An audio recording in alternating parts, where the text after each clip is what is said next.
Selamat pagi anak-anak sekalian. Bagaimana kabar kalian semua?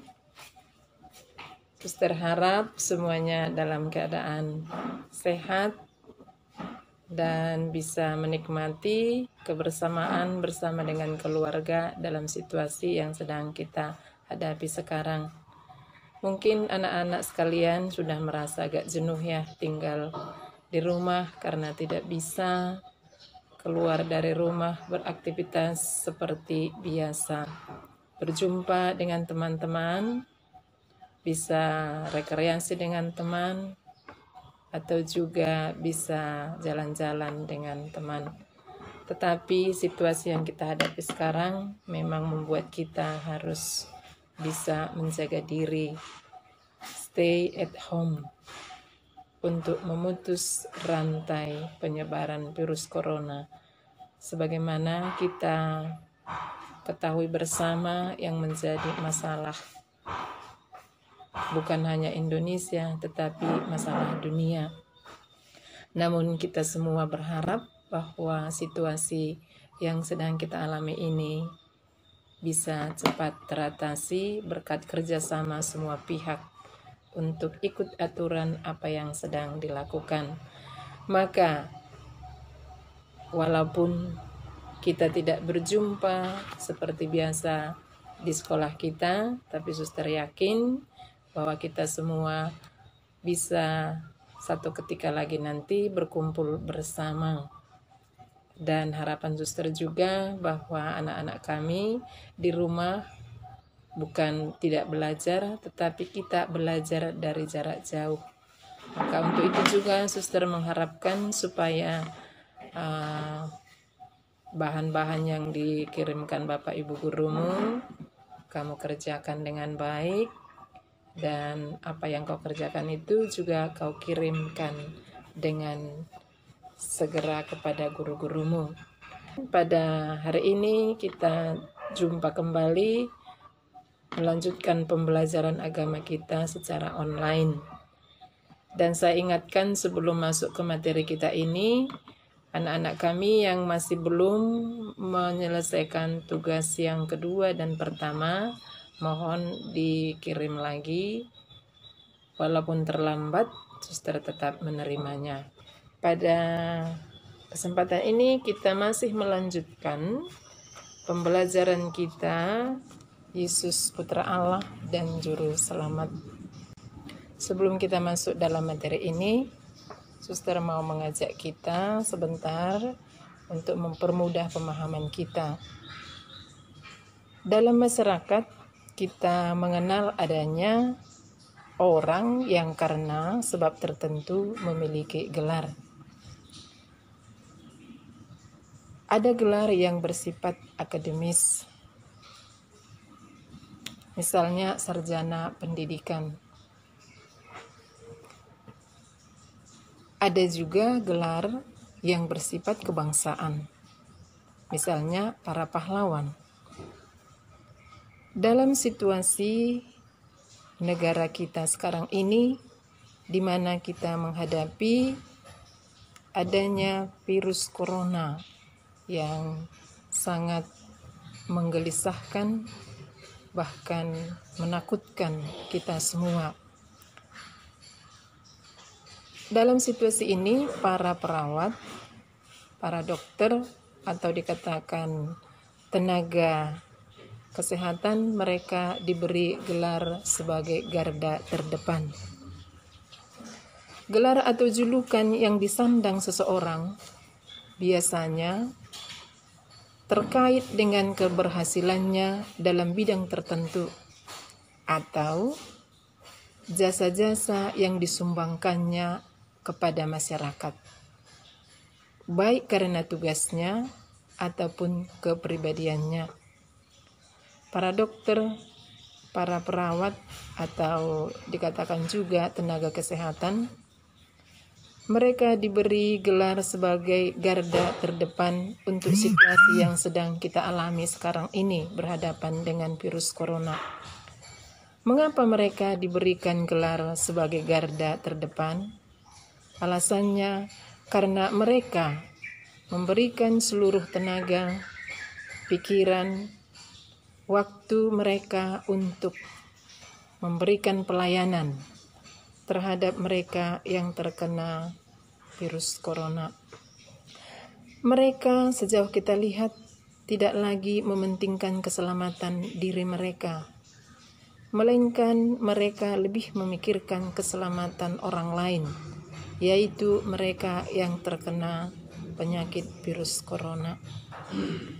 Gelar yang disandang seseorang mengandung konsekuensi, baik langsung maupun tidak langsung kepada yang menerima gelar tersebut. Dalam kitab suci Perjanjian Baru, kita menemukan berbagai gelar yang diberikan Allah maupun yang dinyatakan Yesus sendiri tentang dirinya.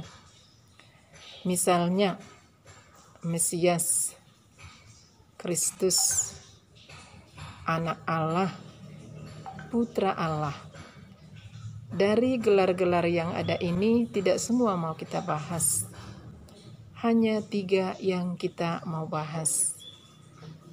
Yang pertama, Yesus Tuhan. Kata Tuhan dalam bahasa Yunani, Kyrios, berarti Dia yang mengatur seseorang atau sesuatu. Yesus Tuhan berarti Yesus yang memiliki kuasa untuk mengatur atau memimpin. Yesus adalah pemimpin yang diurapi Allah, yang dipilih dan dilantik langsung oleh Allah. Gelar Yesus sebagai Tuhan memiliki 3 makna. Makna yang pertama, gelar Tuhan dikaitkan dengan peranan Yesus sebagai penyelamat manusia, bukan untuk menghancurkan manusia. Yang kedua, gelar Tuhan terkait erat dengan kemuliaan dan kedatangannya kembali pada akhir zaman. Kedatangannya kembali pada akhir zaman itu adalah untuk mengadili dan menghakimi manusia. Kemudian yang ketiga, gelar Tuhan menunjukkan wibawa atau kuasa Yesus yang tidak dapat dibantahkan oleh siapapun. Anak manusia adalah Tuhan atas hari Sabat. Gelar yang disandang Yesus tentu mengandung konsekuensi secara langsung maupun tidak langsung. Kemudian kita masuk kepada gelar yang kedua. Gelar yang kedua itu, Yesus adalah Anak Allah. Gelar Anak Allah menunjukkan hubungan yang khas antara Yesus dan Allah. Tidak ada hubungan yang begitu erat dan mesra seperti Yesus dan Allah. Aku dan Bapa adalah satu. Dalam hubungan yang erat tersebut, tetap terlihat bahwa perbedaan antara Yesus dan Bapa, Anak dan Bapa. Perbedaan itu nampak dalam peranannya. Nah, Bapa berperan sebagai pencipta dunia dan segala isinya. Yesus sebagai putra atau sebagai anak berperan sebagai penyelamat. Hubungan antara Bapa dan anak nampak dalam ketaatan. Yesus sebagai anak atau sebagai putra taat total kepada Bapanya. Nah, di mana kita bisa melihat ketaatan ini?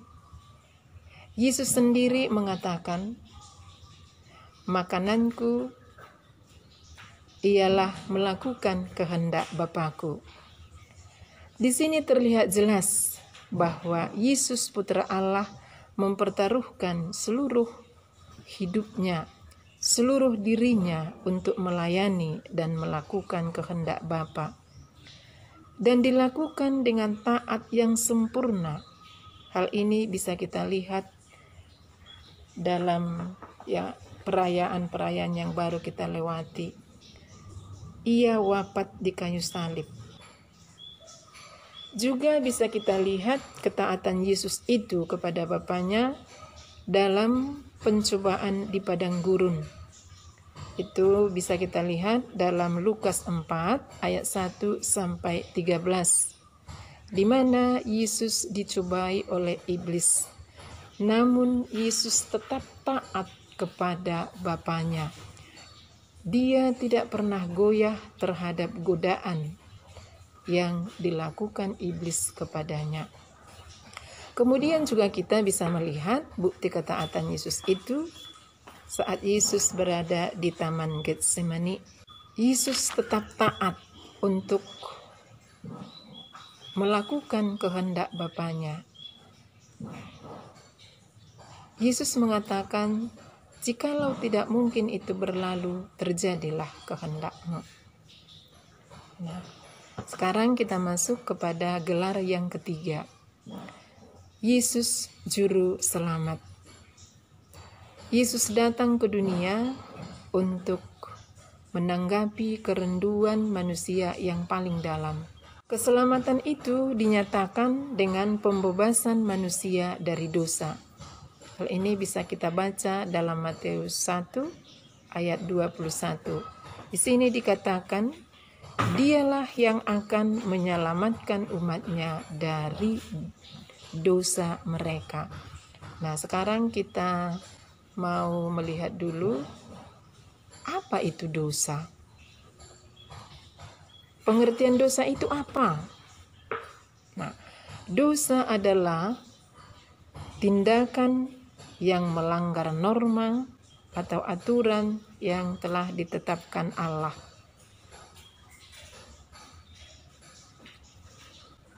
Norma mana yang telah ditetapkan oleh Allah sendiri untuk dilakukan oleh manusia? Norma itu tertuang dalam 10 perintah Allah. Nah, jangan menyebut Tuhan Allahmu dengan sembarangan, jangan membunuh, hormatilah ayah ibumu, jangan mencuri, jangan berzina, dan lain sebagainya.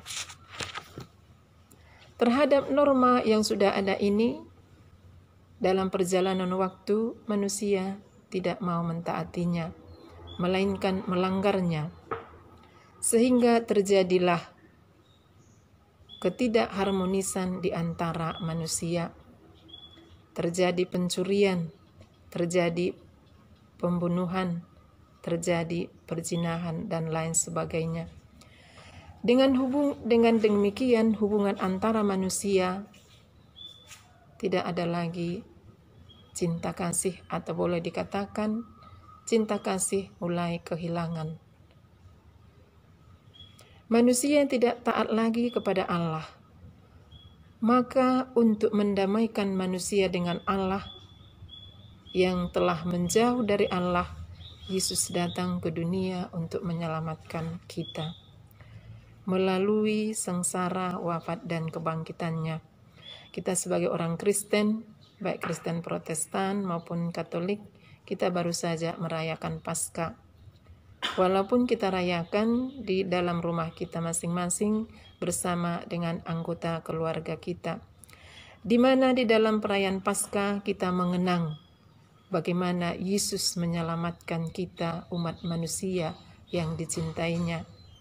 Yesus rela menderita sengsara, disiksa, bahkan wafat di kayu salib untuk mendamaikan kita dengan Allah, untuk menebus dosa kita. Yesus mempertaruhkan seluruh hidupnya untuk menebus kita dan memperdamaikan kita dengan Allah. Yesus menyelamatkan kita dengan harga yang sangat mahal. Yesus tampil sebagai jalan dan sarana mencapai keselamatan yang ditawarkan oleh Allah. Yesus mengatakan, "Akulah jalan, kebenaran, dan hidup." Demikian pembahasan materi kita pada hari ini. Sebagai bahan refleksi kita, Suster mengajak kita untuk masuk di dalam pengalaman hidup harian. Berdasarkan pengalamanmu selama ini, berilah gelar terhadap Yesus dan jelaskan apa alasanmu memberi gelar tersebut. Pada akhir refleksimu, tulislah sebuah doa sebagai ucapan syukur kepada Tuhanmu atau Yesusmu berdasarkan refleksi yang telah kau kerjakan tadi. Terima kasih dan sampai jumpa.